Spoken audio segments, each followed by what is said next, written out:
আল্লাহ রসুল বলেন আকবরুল কাবায়রা সালাসা, সবচেয়ে বড় পাপ তিনটি। তার এক নাম্বার পাপ আল ইশরাকু বিল্লাহ, আল্লাহর সাথে শিরক করা। দুই, উকুকুল ওয়ালিদাইন, পিতামাতার অবাধ্য চলা। মানুষ যদি পিতামাতার অবাধ্য চলে তাহলে সে মহাপাপী, কিন্তু তার দুনিয়াবি কোনো শাস্তি উল্লেখ নেই। নেশাদার দ্রব্য পান করা এমন একটা পাপ যার দুনিয়াতে শাস্তি উল্লেখ আছে, পরকালে জাহান্নামও হতে পারে, জান্নাতও হতে পারে। তৃতীয় মহাপাপ মিথ্যা সাক্ষী। মিথ্যা সাক্ষীর কারণেই কুমিল্লা জেলে হাজারো মানুষ আছে 10 বছর, 20 বছর, 30 বছর থেকে, ও নিজেই জানে না আমি কেন জেলে। আরো পাপ আছে যার দুনিয়াবি শাস্তি উল্লেখ আছে, যেমন বিবাহ করার পূর্বেই যদি কেউ জেনায় লিপ্ত হয়, পুরুষ নারী, তাহলে তাকে 100 লাঠি পিটিয়ে এলাকা থেকে 1 বছরের জন্য তাড়িয়ে দিতে হবে। পরকালে তার জাহান্নামও হতে পারে, জান্নাতও হতে পারে। এটা দুনিয়াবি শাস্তি। বিবাহ করার পরে যদি কেউ জেনায় লিপ্ত হয় তাহলে তাকে ইট ঢেল পাথর দিয়ে মেরে মেরে মেরে ফেলতে হবে। পরকালে তার জাহান্নামও হতে পারে, জান্নাতও হতে পারে। বিবাহ করার পরে জেনায় লিপ্ত হলে অন্তত তার বেঁচে থাকার কোনো সুযোগ নেই। ক্ষমা চাইলে তার আল্লাহ ক্ষমা করে দিবেন, সেটা ভিন্ন ব্যাপার, কিন্তু এই পাপের ফলাফলে তার বেঁচে থাকার কোনো সুযোগ নেই। আয়েশা রাদিয়াল্লাহু তাআলা আনহা বলেন, রাসূল সাল্লাল্লাহু আলাইহি সাল্লাম বলেছেন, লা ইয়াহিল্লু দামু ইমরিন মুসলিম লা কালা লা ইলাহা ইল্লাল্লাহ।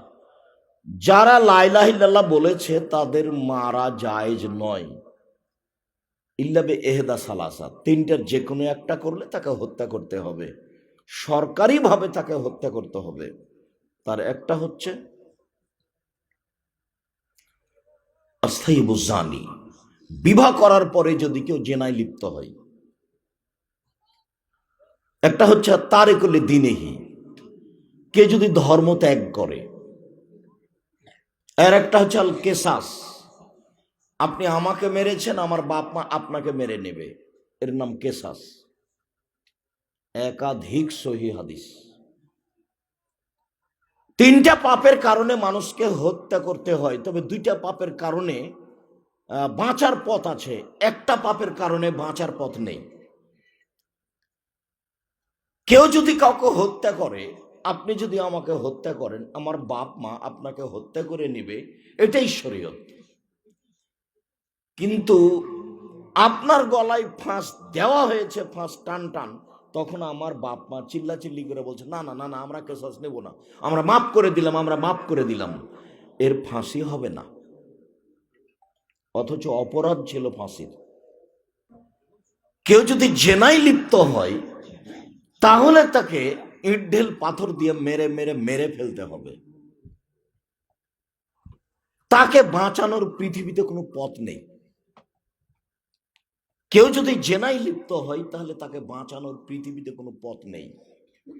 একটা লোক কোরআন মাজিদকে অস্বীকার করেছে, এ হলো মুরতাদ, সরকারিভাবে তাকে হত্যা করতে হবে। কিন্তু যখন তার গলায় ফাঁস দেওয়া হয়েছে টান টান, তখন বলছে না না, ভুল হয়েছে, ভুল হয়েছে, কোরআন মাজিদ আল্লাহর বিধান, কোরআন মাজিদ আল্লাহর বিধান, আমার ভুল হয়েছে, তার ফাঁসি হবে না। তাহলে 3 শ্রেণীর মানুষকে হত্যা করা যায়, 2 শ্রেণীর মানুষের বাঁচার পথ আছে। বোঝা গেল না মনে হয়? আর 1 শ্রেণীর মানুষের বাঁচার কোনো পথ নেই, সেটা হলো বিবাহ করার পরে যদি জেনা করে তাহলে তাকে বাঁচানোর কোনো পথ পৃথিবীতে নেই। তাকে বাঁচাতে হলে মুহাম্মদ সাল্লাল্লাহু আলাইহি সাল্লামকে আবার দুনিয়া আসতে হবে। যেহেতু মুহাম্মদ সাল্লাল্লাহু আলাইহি সাল্লাম কিয়ামত পর্যন্ত আর কোনোদিন আসবেন না, কাজে এই লোককে বাঁচানো যাবে না। দুনিয়াবি শাস্তি, পরকালে জাহান্নামও হতে পারে, জান্নাতও হতে পারে। কেউ যদি কারো প্রতি অপবাদ লাগায়, আপনি যদি আমার উপরে অপবাদ লাগান তাহলে আপনাকে 80 লাঠি পিটাতে হবে, 80 লাঠি। অপবাদ খুব খারাপ জিনিস, পরকালে জাহান্নামও হতে পারে, জান্নাতও হতে পারে। নেশাদার দ্রব্য, কেউ যদি নেশাদার দ্রব্য পান করে তাহলে তাকে 80 লাঠি পিটাতে হবে, পরকালে তার জাহান্নামও হতে পারে, জান্নাতও হতে পারে। এর চেয়ে বড় পাপ আছে সুদ, মহাপাপ। সুদের ভাষাই ভিন্ন। সুদের পাপের ভাষা যেভাবে আল্লাহ নবী উল্লেখ করেছেন, পৃথিবীতে এমন কোনো পাপ নাই যার ভাষা এরকম, ভাষাই ভারী। আল্লাহ রসুল বলছেন, মায়াকুল দিরহাম রেবা ইয়ালাম আসাদমিন সিতাতে সালাসিনা জিনিয়া, কেউ যদি জেনে শুনে 1 টাকা সুদ খায়, 36 বার জেনা করে যত পাপ হবে, 1 টাকা সুদ খেলে তার চেয়ে বেশি পাপ হবে। ভাষাই ভিন্ন। জেনা দিয়ে কোনো পাপকে বোঝানো হয়নি এই সুদ ছাড়া। আবার অবাক পাপ, এরকম ভাষা অন্য কোনো পাপের সাথে নেই। আর রেবা সাবুনা জুসান আইসারায়ন করজল উম্মাহ, সুদের পাপের 17টা ভাগ রয়েছে, ছোট থেকে বড়, বড় থেকে ছোট। সবচেয়ে যে ছোট ভাগ সেটা হলো মায়ের সাথে জেনা করলে যেমন পাপ হয়, আল্লাহ রাসূলের মুখের ভাষা। জেনা মহাপাপ, সুদ মহাপাপ। তো সুদ খেলো, তার দুনিয়াবি কোনো শাস্তি উল্লেখ নেই।